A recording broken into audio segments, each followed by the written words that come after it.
Welcome to your Joyful Life Podcast, episode 14. I'm Evan Weinberg, and together with Michael Fall, today we're talking about how to take back control of your life story. All right, we're back. Welcome back, everyone. This is episode 14. 14, indeed. Your Joyful Life Podcast. This is Mike. I'm Evan. We've talked about stories before, and I wanted to talk about how we get, Excuse me, how we can get sort of caught up in other people's stories, and why that might not be the best thing for us, and how we can sort of reorient ourselves to the story we want to be in. We are always in a different aspect of a story. There's different lenses that we can experience our story through. And that led to this idea of when we're dealing with other people, sometimes we are not, I think the way to say it is sometimes we're not being true to our own story because we're being pulled into somebody else's story. What do you think about the idea that sometimes we get pulled into other people's stories? Get pulled into other people's stories instead of being in our own stories. Is that kind of the... Yeah, and I know the word. So I was thinking about things like if you with your partner on a trip and you want to relax at the beach and they want to go do some sightseeing thing. Right. It's a simple, dumb example. You sort of have a choice to, it's not just a binary choice, obviously relationships are complicated, but like you can sort of like be true to yourself and be like, today's a beach day for me. Or you can kind of consciously surrender to today's about making you happy. Let's go do what you want. Or you can kind of be like, just kind of give up and be pulled along. Be like, I'm just being told what to do and I'm not really thinking about it. Maybe that's not a great example because it's not very emotional, but there's like, we generally know when we're being true to ourselves. And sometimes we're pulled, or at least I find I can be so pulled into somebody else's reality and what's sort of strongly important to them that I lose my own sense of what's important for me. So I'm not talking about making a conscious choice to follow someone else. I'm talking about like getting so pulled into the vortex so strongly that I forget what's important to me. And then 10 steps down the line, I might realize, I'm doing something I don't actually align with. Like I'm acting out of alignment. How did with I myself. get here? How did I get here? Yeah. Is that? Yeah, there's something about, like where I think the whole story thing begins is recognizing that we're, in one way, shape, or form, we're always living in some story. Okay. And I think for me, what's important is in the recognition that we're always sort of creating meaning, we're always creating our experience, we're always making up a story, either as an explanation or as a justification or a rationalization. I think recognizing that is generally what's going on is a first step towards, transcending it a little bit. And not that it'll stop occurring, but that you won't get caught in the story as much anymore. It won't look like it's being imposed on you by the other person. It's not, right? Like that story that you or I feel like is being projected onto us, will stop seeing that way and see more like a choice that we're making to be involved in. So so the story is not being imposed on us. When we see that it's a story, then what we're left with is, okay, I'm choosing to be in that story or not. Right. We can never be a like pure sort of victim to someone else's story because we have to participate in the creation of this story. So I can't lose myself. I am just, my story is I'm along for the ride. Exactly. And that's your story, and it's their fault, or they set it up so that, so there's something, Werner Erhard, I don't know if this will be useful or not, but sort of through the Landmark Forum, he talks about, are you living your story, or are your stories living you? Okay. So the question is, who's in charge? Right. Right? Do you believe that other person has control and dominion over you? right? In which case you are being operated as a human by the story that someone else has dominion over me. So, Right. Sorry to interrupt. Just to clarify, so the story there is not whatever story they're telling or that you're telling yourself. It's the story of that the story has power over you. yeah, we're sort of giving up our own, Yeah. Okay. right? Like, so his question is like, who's running the show? Like you or your stories? Are you dealing with things in real time? Are you dealing with this as a fact, or is the story that you have that it should be this way running the show? This should not happen this way. I have a story about how it should be. Okay, well, who's in charge? You or the story? Because if you're in charge, I don't know that we can ever do this, like really truly interact with reality in real time, free of stories and meaning making.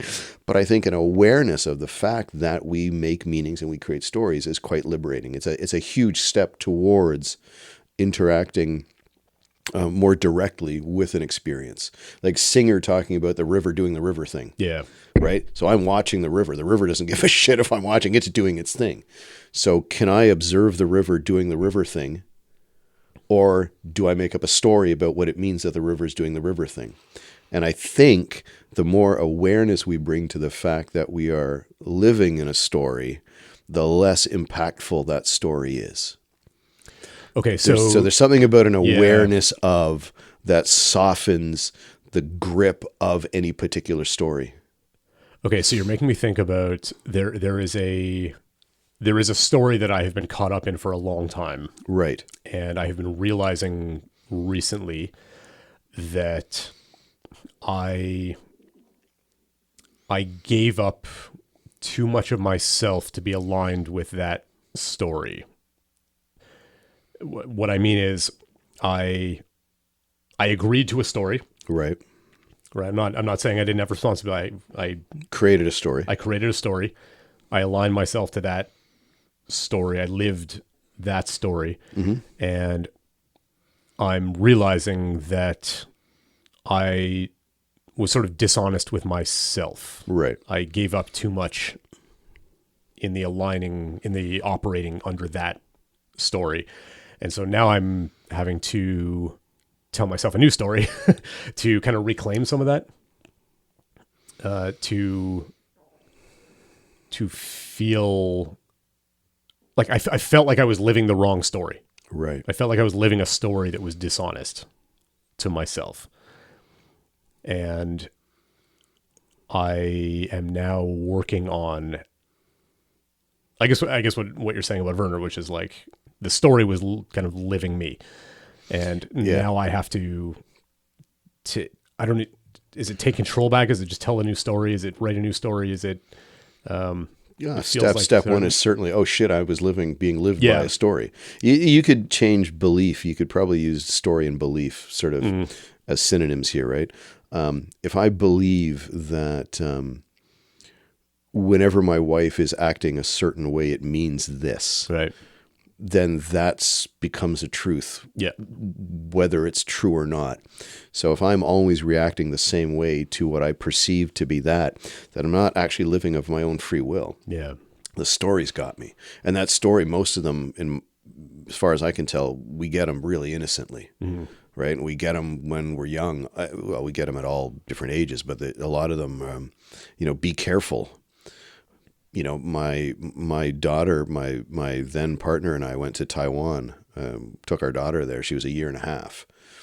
She heard a lot of be careful, be careful, be careful, be careful, be careful, be careful. And she's pretty careful. She's cautious these days. Now, maybe there's no relationship there whatsoever, but you can tell yourself a story that there is one. I can tell myself a story that there is one. It seems to me like there might be one, but it's so she may or may not, give her the benefit of the doubt here, approach situations from cautiousness, in which case she's got a story about how she needs to behave in a certain situation that was innocently implanted in her because she heard be careful a lot. Right. So it's almost like a default. I think a bookend to that is already always.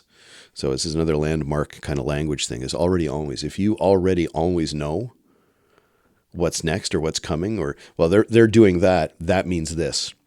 That's a story, right? You've created meaning, you've embodied it, And now you're looking for evidence to support this story, which means you're not living here and now. You're living through the lens of the story. Right. Yeah. Which means you're not living your life. The story is living your life. Oof. Right? Like whatever it is, I have to be like this. They have to be like that. I need, I'm totally gapping. There's probably a billion examples and I can't think of one right now. Children must listen to their parents. If children don't listen to their parents, that means this. Well, where's the truth in that? Right? Like that's just a belief that you created for yourself that now colors everything that you see. So any kid that you see that fits the not listening to their parents is now being painted with that brush from that story that you've internalized, and you're looking for it. So you're already always making that story real again. You're looking for the evidence of that story.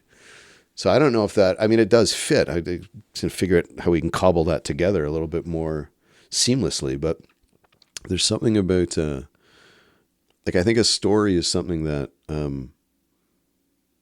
it's always a story and then you wake up to it all of a sudden you go, oh shit. Yeah. I think there's something about what you were saying about sort of noticing it is in the last year or two, I've noticed this with myself and with other people is that we're all sort of sensitized to different things. Mm-hmm, mm-hmm. I don't know if I used this example before, but I had a boss who, anytime he was in like a business dealing or something, he assumed the other person was lying. Right. He assumed that there was like lies happening or manipulation happening, or like they can't really mean what they say. Right. Which was a totally foreign concept. It was like, that's a great example. Sorry. Don't people just say what they mean? And like, I finally realized like, oh, he was lying to everybody. Right. Right. Right. When you are lying and manipulating and scheming, and sort of like every conversation is like a Game of Thrones, thing. Right. You assume everyone else is doing that because that's how you see the world. That's how you operate. Mm-hmm, mm-hmm. I don't do that. I don't manipulate people. So I assume people aren't manipulating me. Maybe I get manipulated all the time because I'm probably susceptible to it because I'm right. Maybe. But like I came out of conversations, meetings with him, and both of us had a completely different view of what had just happened. And yeah, the more you do that, the more you sensitize yourself to it, the more you're looking for that as opposed to everything else. There's like an opportunity cost to your attention there, I think. Right? You're not open to... Well, the opportunity cost is you're not living life.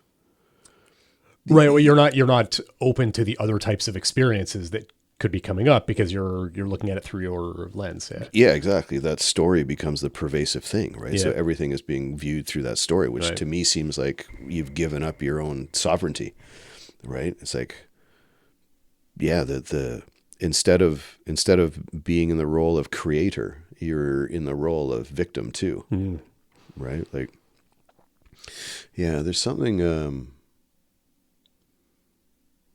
There's something neat about the fact that we can make up stories, live in stories, and also be controlled by our stories. Yeah. Right? Like, if you believe something strongly enough, then by default, that which doesn't fit into that belief is not in, like, it ends up being wrong, or, that's how we what are the false, you end up using language like false prophets or false religions or whatever, right? This is the right one. All of the other ones are false, right? Well, how can you enter into an honest conversation with someone or have an honest experience of something when whatever's running in the background of you has already decided how it's going to be? Yeah. And I think to some degree we do that, right? I mean, we are conditioned by our environment, by our thinking, not to step away from my fairly firmly held belief that we create our experience moment by moment via thought. And that can be confusing sometimes. Yeah, I think, I was thinking about like culture is a great example of this. Like my wife is Japanese and very different culture from ours. Right. And there are times where it is so obvious that we are seeing things in a completely different way. Basic things like, I don't do it now because of Japanese wife, but like I grew up like keep your shoes on in the house. Oh, right. You know, nice day, you're running around, shoes Right. on, shoes off. Right. Or, you know, shoes on all the time. Right. Whatever. That is no bueno, in Japan. And even here, like, and now I've sort of been conditioned to that story. So if I like, you know, I'll walk out of the house and leave my keys on the table, I'm not taking my shoes off but like the first step past the mat, and like, I feel the energy of the house change, right? Right. Yeah. I'm like, that's not even my story. Right. Right. But it's Right. been, you know, it's much more important for her that we take our shoes off than for me that we keep our shoes on. So like, okay, she gets that one, like totally fine. Yeah. Yeah. But there are deeper stories about how the world works and how things should be. Like you said, you know, that should is an important word. Yeah. I Like, think so. and I think it's interesting to me as a Canadian, like we don't really have a culture here. I mean, you can point to things that are That's a good story. you can point to things that are kind of traditionally Poutine, ketchup chips, yeah, but beaver hats. sure. But I don't have any. I've never encountered a situation where I felt like it was difficult to change my story because of Canadian culture. Right.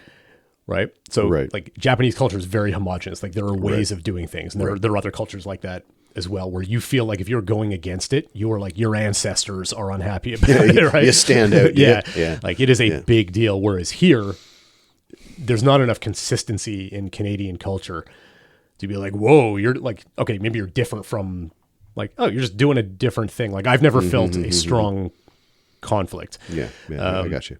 And it points to something interesting that the two of us have had this kind of like, you don't have to be tied to those stories. Right. Like you have a lot more sort of background and like ties holding it together, but it's still just a choice you're making. And it's easier for me to see that because like, yeah, okay, I don't like poutine. You know, I don't care what happens to the Leafs. Like, yeah, I get shocks and gasps and don't fit in at, work conversations, but I don't have like a conflict believing that. So yeah, culture is a great way of shining the light on some of these ideas and noticing where we and other people have sort of strongly held beliefs that we just don't have, or the other person just doesn't have. Mm-hmm. Yeah, I think just as a reminder around choice is important too, right? That we have culpability. We're the ones that are at the end of the day buying into a story, not buying into a story, being open to a story being different. We were talking about compassion earlier. Well, compassion is a great way to not be committed to a story. All right. That was our last podcast. Right. Yeah. Episode 13. Yeah. I mean, if we're being compassionate towards someone or something or a situation or ourselves, then the story loses its hold. It's less rigid that way. It's like, right. The person sort of watching someone betray your own story. Like I think things should be this way. And then watching someone betray that. Yeah. You would jump to judgment or condemnation or whatever. But yeah, if you start with compassion, it's much easier to say like, oh, they're just in their own story the same way I'm in my own story. And neither of us has to be wrong about that. Well, yeah. And I like that. And where that takes us to, I think, sort of logically is that we are all living in our own experience of our own thinking, moment to moment. And what we make of that thinking moment to moment, we could call the story that we're living in right now.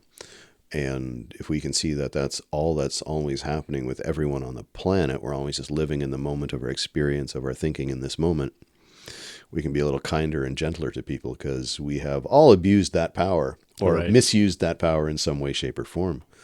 I do like the way that Werner talks about it, like that. Are you choosing your stories or creating them in a way that is good for you, or are you being held captive by your stories, right? Are your stories holding you back? Yeah. And I think, so the cultural example is a good one, but I can't do that. Yeah. Is a good story. Right? They can do it, but I can't do it. That's a good story, right? And it protects us. The need to protect myself is a good story because it sounds like then I won't get hurt. Yeah. Well, okay, but if you're being lived by, I need to protect myself, then you're not open to experiencing the world the way that you might. Right. Right. So it's that, like that distinction between creating the story and knowing you're creating the story and sort of blindly being caught up in an old story that it just keeps repeating itself. And you're not like, I don't know why am I always like this? Because you're stuck in a story that you haven't noticed yet as a story, right? It's make believe. How do you get out of that? I don't know, man. Someone hits you with a stick. That's one way. I don't know. Where's the Zen master? I don't know. I don't know if there's a formula for it. I think, for me, it happened, we've talked about this before. My experience in 2015, or the big one, like, oh shit, I'm making this all up. Like, I just knew in an instant that, oh my goodness, I've been making all of this up, Yeah. Including all the stories that I'm stuck in. Because as much as I want to blame my father for saying the thing to me way back then, I'm the one who's been carrying it. Yeah. I'm the one who's been feeding it, right? He probably doesn't remember saying it, or there was different meaning attached to it, right? Yeah. So I think just I think a step towards freedom or liberation from our own thinking, our own stories, is the recognition that we're actually the ones creating it. Mm-hmm. And how do you get to that? Look at your life, and if you ask someone, I did a talk recently and for some real estate agents, and one of the questions was, is there something that you wanted to do but you didn't? Well, everyone had something that they wanted to do but they didn't, and each of them had a story behind why they didn't do it. And every single time, what the story landed at its basis was fear. Yeah.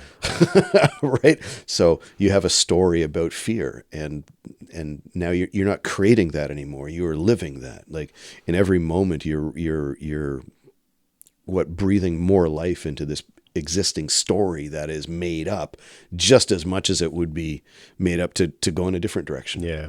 Right. Like, so, I think if we can recognize that, it's always us.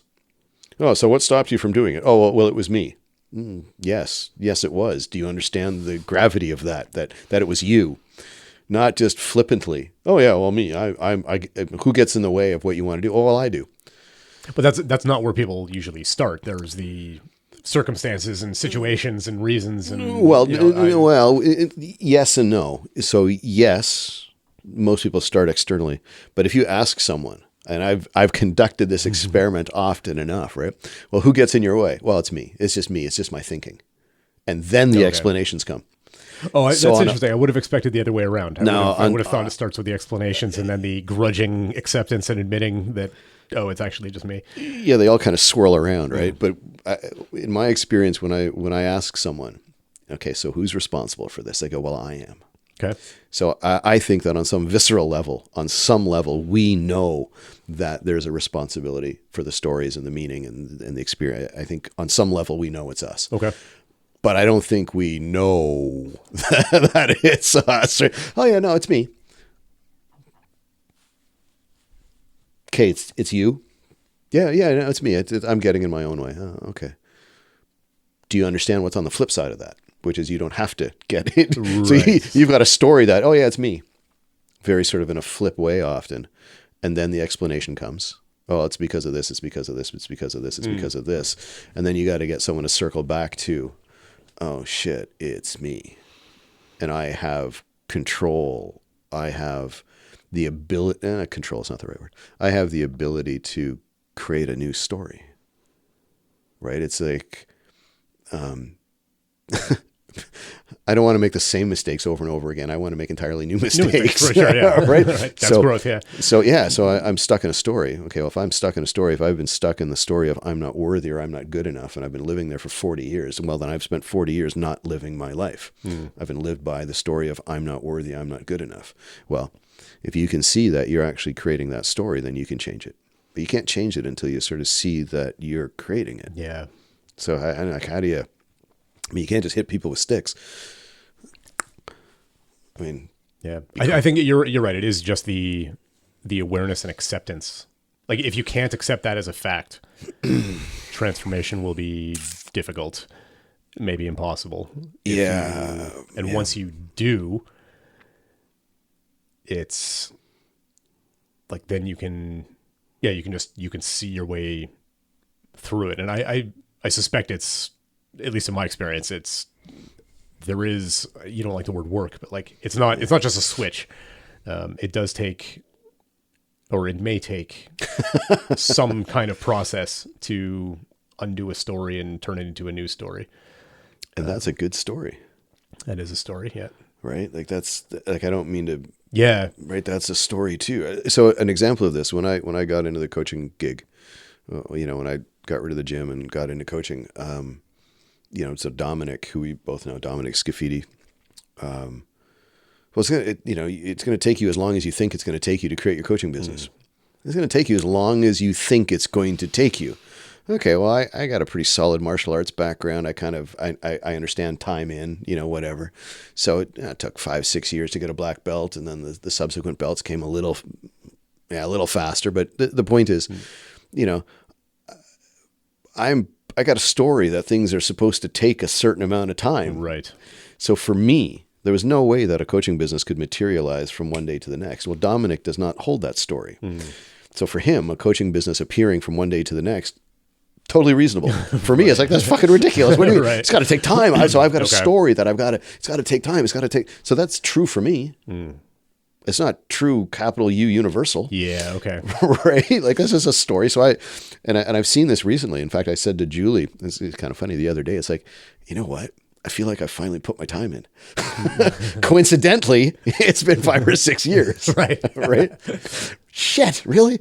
And sort of doubling down on that, bigger opportunities have been showing up now. Wow. Right. But it's like, wow, okay. Yeah. 5, 6, 9, yeah, it's 5-6 years.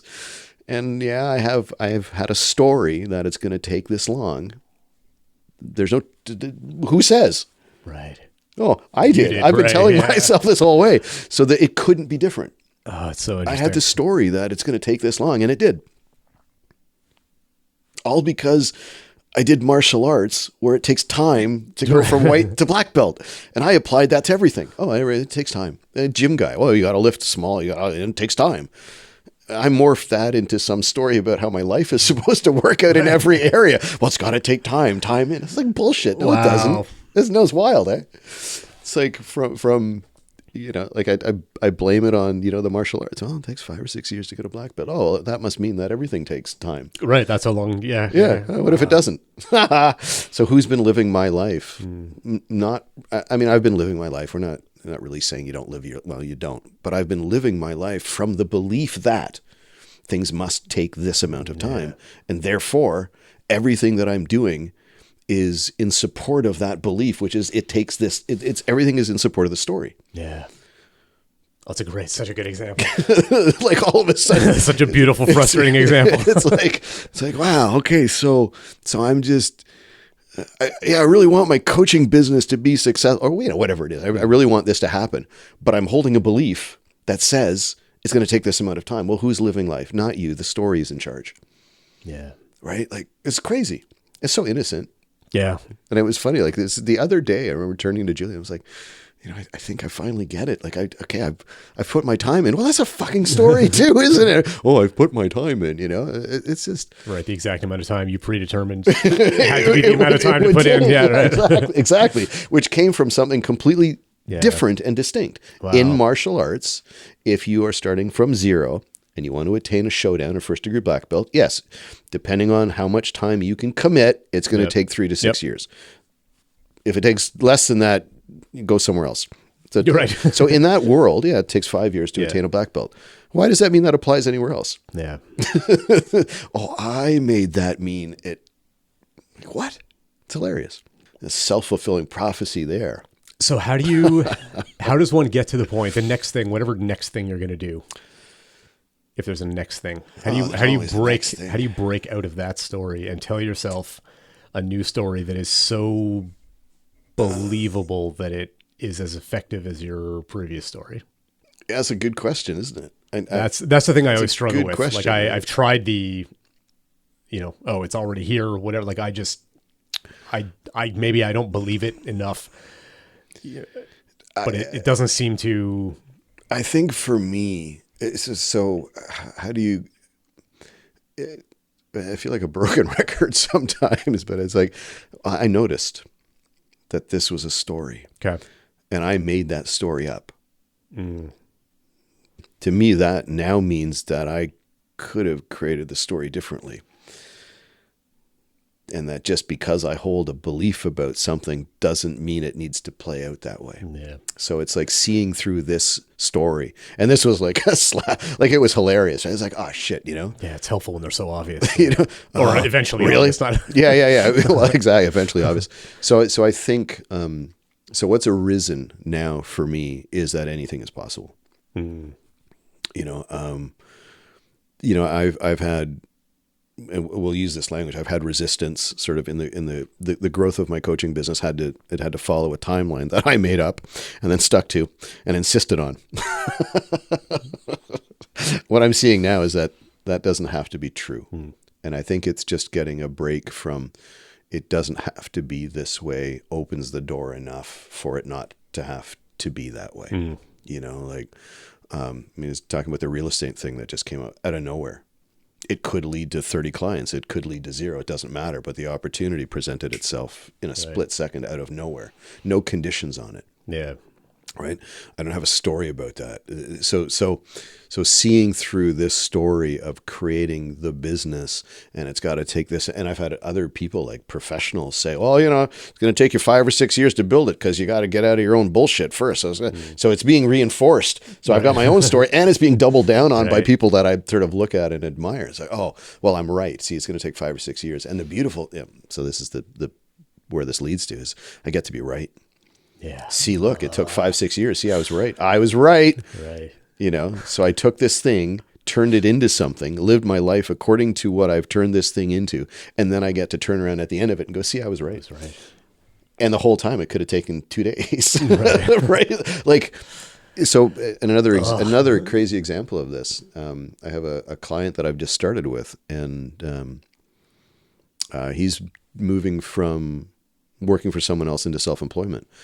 He's like, oh, I gotta do this. I gotta do my website, and I gotta have the branding, and I gotta have all this stuff done. And you know, and I've got this client, and yeah, but I gotta get the web. Wait, what? You said you have a client? Yeah, I have a client. He's like, oh, I really want my business to just be the transition to be seamless. I want to be working, and then I want to be self-employed. I'm like, okay. You just said you had a client. Why are you worried about your website? Right. The only thing you should be worried about is go see your client.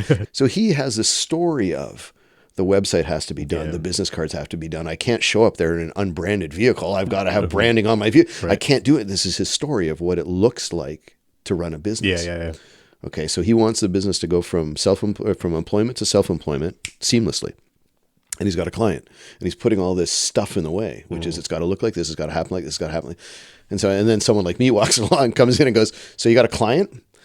What's the problem? Oh, well, my tools aren't in the car. Well, why aren't your tools in the car? Well, because I don't have branding on the vehicle. What the hell are you doing? Right. Who's in charge here? Right? Like, who's in charge? Yeah, he has a story about how it's supposed to be. Oh, okay. Good luck with that. It's like any belief, story and belief, maybe they're not the same, but I guess we can use them synonymously for now, needs constant validation. You can't hold a belief without looking for validation. You can't hold a belief without looking for validation. Yeah, you have to substantiate a belief all the time. I believe it's going to take 5 or 6 years. Oh, okay. Right. I believe what we were talking about before of like being sensitizing yourself to a certain thing. Yes. Yeah. So you're sensitizing yourself to the belief. You're like testing, you're navigating and finding things to reinforce that the belief. And you get to be right. Is right, and you get to be right. You get to be right. Right. So for him, because you're looking for it, you're going to find it. Precisely. So you get to. It's always going to be right. Yeah. So you always get to be right. Isn't that wild? It's like, I always get to be right. How's that serving you? Not at all, but you get to be right.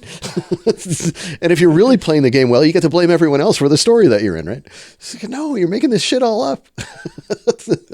We've segued a little bit, but it's gotten entertaining, right? No, I think that's exactly it. Right. So everything is possible.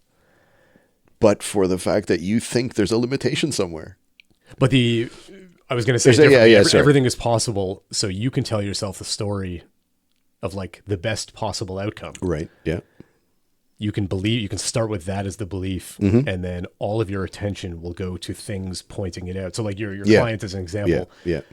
If like that seamless transition that I want, it already happened. Like, Yeah, if that was the story, that's right. What you would look at and be like, well, I already have a client. Yeah, exactly. That would validate that belief. Yes, that it had already happened. Yes, exactly. Oh, that's so interesting. Isn't that wild? So you can start with the possibility that I mean that anything is possible from one moment to the next. Yeah. Because it is. It is. Because right. everything is moment by moment by moment. Despite the story, the reality is that everything is moment by moment by moment, even though it looks like we're living in these stories of it all, right? Yeah. So everything really is possible. So it's totally possible to get an email out of the blue that introduces you to 30 new clients. Well, that can't happen. I have to do it this way. I have to mine for clients. I have to do... Okay. Right. This really helped. All of the, like that manifestation, law of attraction stuff. And there was always a piece that was sort of missing. Right. I think this really helped clarify. Nice. How kind of I always need the mechanism, right? Like you are a mechanistic guy, yeah. I think that's why these are so much fun. Yeah, it's not like, maybe it is also, but like you're not just thinking a thing and then like the universe is like, here you go, but like you have to do the noticing. There's like you're meeting it halfway. Like there's always things coming at you. There's always possibility. There's always opportunity. There's always sort of creation happening. And by orienting yourself and noticing and paying attention to the things that reinforce the belief that you want to have, that you have and want to have, you'll find it. Like it'll. I think the thing is learning to put our attention on the preferences that we have. Right. Rather than, it's got to be this way. Right. It's what I'm hearing is put your attention towards the things that align with what you are saying you want. Right. Rather than the fallback, which is, it's going to take 5 or 6 years, or it's going to be hard. Yeah. So it's going to be so hard. Yeah. Find evidence in every moment that the thing is happening. So look for small, little wins, right? I think something that's near and dear to me with, my kids are a little bit older. Right now, everyone is telling every kid who will listen that they'll never be able to afford a house. Yeah. Awesome. Good job. Right. Yeah. Because they're going to believe it. And that will become a self-fulfilling prophecy, and you will support it, even though your best intention as a parent is probably not to tell them they can't do that. But that's what you're doing. Right. You're feeding them that story. You're giving them the story that I'll never be able to afford a house. Like, why the fuck would you do that? I still feel guilty for telling my now 5'10" son he'll never play in the NBA.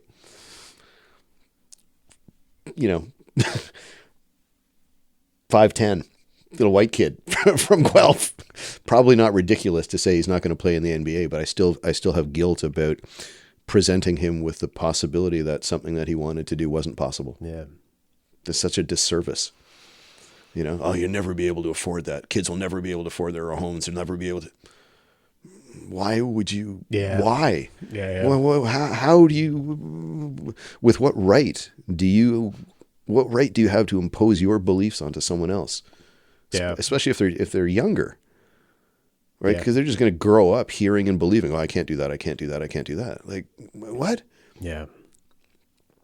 My daughter's got a house. I can't. The exception proves the rule or whatever. But I don't know. My son's got a good, solid business going. I have no doubt that one day he will be able to afford whatever it is that he chooses to be able to afford. Right? Like, why allow our own stories to become,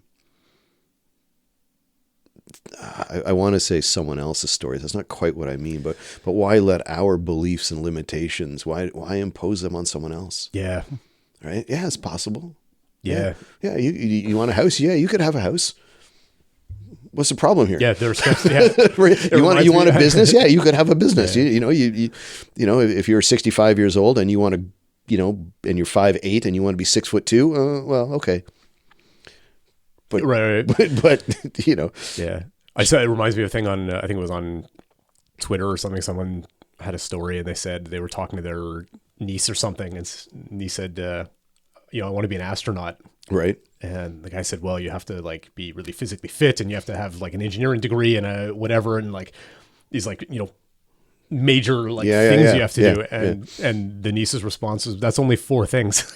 That's brilliant. That's awesome. Yeah, and I think about that sometimes. Innocence of children, right? Yeah, or of younger like, people. Yeah, it's just stuff. It's stuff to do. Yeah.